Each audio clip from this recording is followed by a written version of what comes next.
Alcolumbre declarou guerra a Mendonça e agora prepara no STF, no plenário do STF, uma forma de derrubar a decisão que prorrogou a CPMI. Não é uma contradição agora ser favorável à prisão humanitária? Não, de forma alguma, Júlia, porque para mim está muito claro, o processo que ele respondeu foi um processo político. Senador, a gente Senador, sabe... Desculpa. Obrigada pela sua presença aqui na Globo News e até a próxima vez. Malu, não quer continuar essa pergunta? Não, está resolvido. A Júlia que manda, obrigado, senador. Não, desculpa, Malu, eu não vi. Não. Senador, obrigada pela sua presença aqui. Tem que prestar depoimento. Vem pro Brasil, Lulinha. Vem cá, pisa em solo brasileiro pra Polícia Federal poder te prender. Sejam bem-vindos, o meu nome é Bruno. Deixe o seu like e inscreva-se no canal.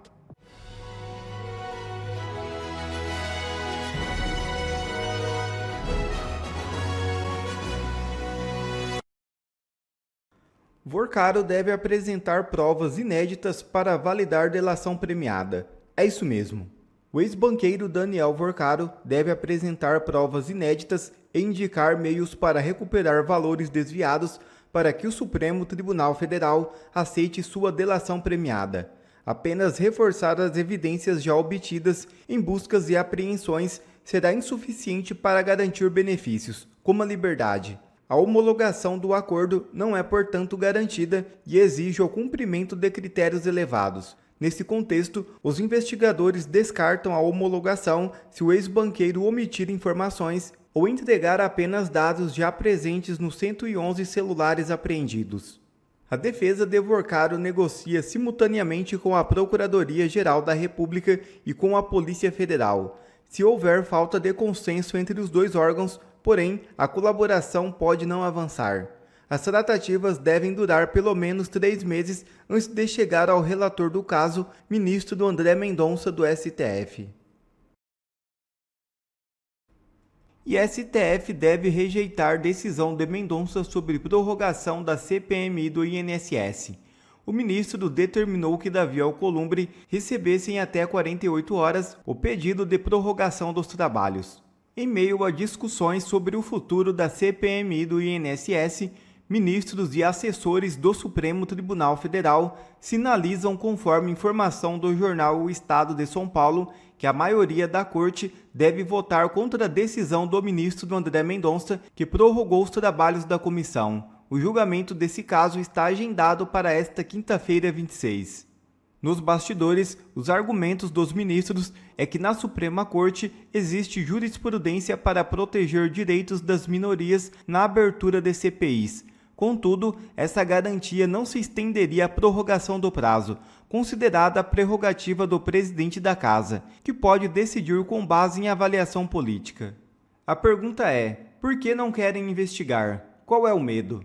Contudo, o advogado André Marcília acha que os ministros do STF vão sim referendar a decisão de André Mendonça, mesmo que não queiram.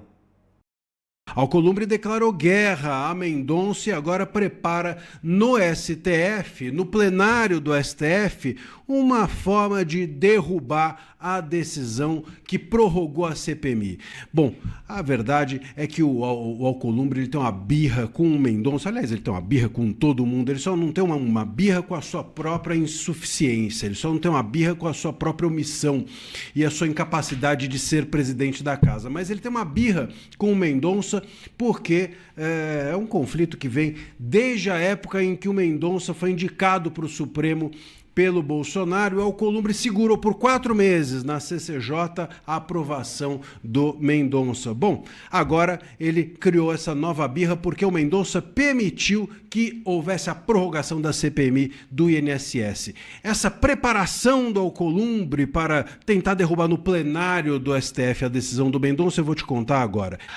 O G1, a Globo, diz o seguinte, que o Alcolumbre, aspas, por sua vez, se irritou e classificou a decisão do Mendonça como uma interferência descabida. Interferência descabida em quê, Alcolumbre? Interferência na sua ineficiência? Bom, isso nunca é descabido. Agora, o Alcolumbre, diz o G1, espera que o plenário derrube a decisão do Mendonça e, nesse cenário, a guerra entre Senado e STF só faz piorar. Bom, a verdade, meus caros, é o seguinte, é que o Alcolumbre, primeiro, ele está errado, porque o STF tem consolidado uma jurisprudência para permitir a instalação de CPIs. Quem pode mais, pode menos. Ou seja, se você pode instalar pelo STF uma CPI ou uma CPMI, é óbvio que você também pode prorrogar. Repito, quem pode mais, pode menos. E também está errado o Alcolumbre, porque o plenário não vai derrubar essa prorrogação do Mendonça. O Mendonça, o que ele está fazendo é de uma esperteza grande. A cabeça do Mendonça funciona da seguinte maneira: se eu mantiver essa decisão da prorrogação só comigo, não levar isso para o plenário, sabe o que vai acontecer? Amanhã vão dizer que eu sou parcial, amanhã vão fazer comigo o que fizeram com o Moro na Lava Jato e vão tentar anular tudo a partir de uma suposta parcialidade minha. Então, quando Mendonça, entrega para o plenário referendar sua decisão, assim como fez com a prisão do Vorcaro, entregando para a segunda turma referendar, ele se blinda desse tipo de acusação. E ele blinda também o caso. Ninguém vai poder acusar o caso, nem ele. E ele expõe a toda a sociedade quem é quem. Na segunda turma, eles não tiveram coragem de livrar o Vorcaro, embora muita gente ali tivesse vontade, inclusive o Gilmar, e votou para manter a prisão. Por quê? Porque essas pessoas agem nos bastidores, essas pessoas agem em reunião secreta, essas pessoas não agem à frente da imprensa, essas pessoas não agem na frente de todos. Quando estão na frente de todos, eles dão decisões que aí disfarçam a sua vontade secreta. E é isso que o Mendonça quer, que eles ali exponham não a sua vontade secreta, mas que eles exponham o seu medo e até mesmo, em alguns casos, a sua covardia de assumir as suas posições e mantenham a prorrogação, assim como mantiveram a prisão do Vorcaro. É isso que espera muito provavelmente o Mendonça e acho que está certo. Se blinda o caso e faz com que cada um exponha-se a público. Se a turminha do STF quiser segurar uma CPI para ninguém investigar o STF, se a turminha do STF quiser livrar o Vorcaro, que dê a cara a bater e mostre-se ao público, mostre quem é quem. E aí eles não mostram, eles gostam de bastidor. No bastidor eles agem, na frente dos outros eles se calam. E é com isso que o Mendonça conta. E quer saber? O Mendonça está certo. O Fachin marcou para quinta-feira agora o plenário sobre a prorrogação da CPMI. E aposte comigo. Pode ser que eu erre, tomara que não, mas acredito mesmo que o plenário vai referendar mais uma vez a decisão do Mendonça e fortalecê-lo dentro do STF. Joga certo, Mendonça. Está jogando certo e bem. E na Globo News, Flávio dá aula, estranhamente a entrevista é encerrada. Veja o vídeo. Ele citou a prisão humanitária para ele e falou de outras pessoas que também mereceriam um benefício. O partido do senhor e o senhor mesmo tem um discurso muito contra os direitos humanos no que diz respeito à segurança, senador. Não é uma contradição agora ser favorável à prisão humanitária? Não, de forma alguma, Júlia, porque para mim está muito claro, o processo que ele respondeu foi um processo político. A imprensa inteira, o Brasil inteiro já sabia o resultado do processo muito antes dele começar. Por quê? Por causa de quem o julgaria. Ele foi julgado pelos seus inimigos. Não preciso lembrar para vocês aqui, 3 pelo menos, que estão ali, que eram o ex-advogado do Lula, o ex-ministro da Justiça do Lula, que disse que o Bolsonaro é o demônio na Terra, e o próprio relator, que é um inimigo público declarado. Todos sabem, quem tem bom senso sabe, que ele jamais poderia ter sido julgado por essas pessoas, mas as coisas vão acontecendo no Brasil. Quando é contra o Bolsonaro, tudo bem, é defesa da democracia. Agora, quando começa a acontecer de forma genérica, quando a exceção passa a virar uma regra, aí todo mundo começa a refletir se ele já não foi longe demais, já não está na hora do ministro Alexandre de Moraes, né, voltar a tomar decisões dentro da Constituição e dentro da lei, porque até aqui foi legal, foi contra o Bolsonaro, a partir daqui, né, já está ameaçando jornalistas, ameaça repórteres. Isso a gente não pode admitir, nem para Bolsonaro e nem para a imprensa. Então, isso sim é algo que a gente tem que levar em consideração, porque faz uma comparação, Júlia, de que nós defendemos punições duras para marginais, para pessoas que estupram, que matam e tal, que passam por um devido processo legal, que tem são investigados por pessoas isentas. Agora, com o Bolsonaro foi tudo diferente. Mas, às vezes, além de ser julgado pelos seus inimigos, o próprio relator fazia, às vezes, de Ministério Público, escolher quem eram os policiais que iam fazer a investigação. Se o relatório ficava ruim, ele mandava voltar. Quer dizer, é uma coisa que tomava medidas e conduzia o processo de uma forma que não é a forma que um juiz deve conduzir. Então, uma série, né, de peculiaridades, porque quando usadas contra o Bolsonaro foram aceitáveis. Então, a gente vai sempre defender esse ponto de vista que o presidente Bolsonaro nem deveria ter sido condenado, porque, no nosso ponto de vista, não cometeu absolutamente nada de errado. Tá, então, quem passa pelo devido processo legal, quem é julgado por juízes imparciais, quem tem um inquérito que foi onde provas foram produzidas de indícios de autoria, de materialidade e tudo, é uma coisa. Não é o caso do presidente Bolsonaro, acho que cada dia que passa fica mais claro para todo mundo. Senador, a gente Senador, sabe depois... Desculpa. Obrigada pela sua presença aqui na Globo News e até a próxima vez. Alô, não quer continuar essa pergunta, mano? Não, Pode fazer, está resolvido. A Júlia que manda, obrigado, senador. Não, desculpa, Malu, eu não vi. Não. Senador, obrigada pela sua presença aqui e até a próxima. E CEO da Victor é alvo da PF em operação contra fraudes de 500 milhões. É isso mesmo. Operação Falax investiga fraudes contra a Caixa e lavagem de dinheiro. Até agora, 13 mandados de prisão preventiva foram cumpridos. Falar sobre uma operação que está acontecendo neste momento. A Polícia Federal realiza nesta quarta-feira a Operação Falax para poder desarticular uma organização criminosa suspeita de fraudes bancárias contra a Caixa Econômica Federal, além de estelionato e lavagem de dinheiro.